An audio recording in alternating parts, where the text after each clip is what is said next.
Rabbi, let's start at the beginning. Describe for us what led to your decision to become a rabbi. Well, it's a rather difficult question. It's not as though all my life I wanted to be God's knight here on earth. That was not my intention. Like every other good Jewish boy, I learned and studied, and that was important. Okay? And I even went to yeshiva in New York for a while. I went to yeshiva in Toronto. I must say my biggest influence in Jewish education was Mr. Shkop, who was at the Brunswick Talmud Torah, which later on became the Associated.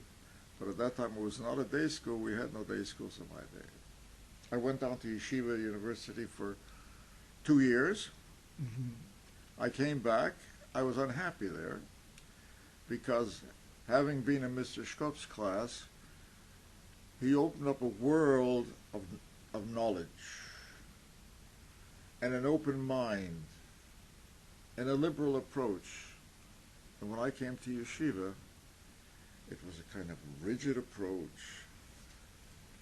What you said, you had to be careful of what you said, and that was not for me. I'm grateful for the opportunity to have learned at yeshiva, but I left because it was not for me.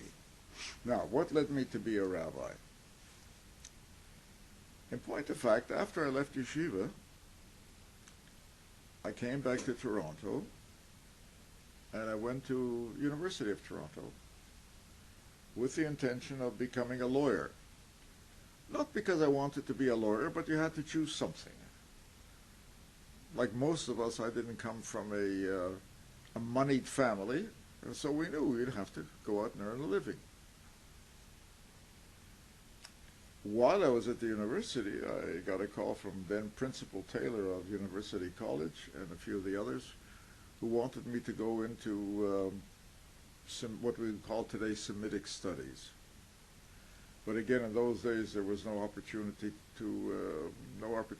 really to find a position after you graduated. I then went to University of Toronto, and then I went to Osgoode Hall for 1 year. One of my teachers, one of my professors, was the late Justice Sidney Robbins. Young man, but brilliant, brilliant, brilliant.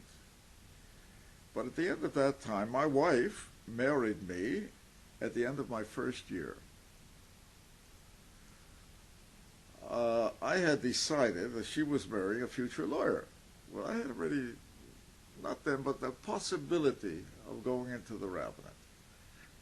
Because at that time it wasn't the Rabbinate so much that attracted me, but the school of the Jewish Theological Seminary of America, which projected precisely the kind of Jewish educational world that I wanted.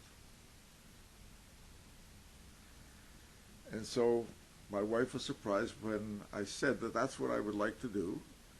And Lola, who was always wonderful, instead of saying, no, listen, well, I'm going to be a Rebbe, so it's not for me, she said, if that's what you want, okay.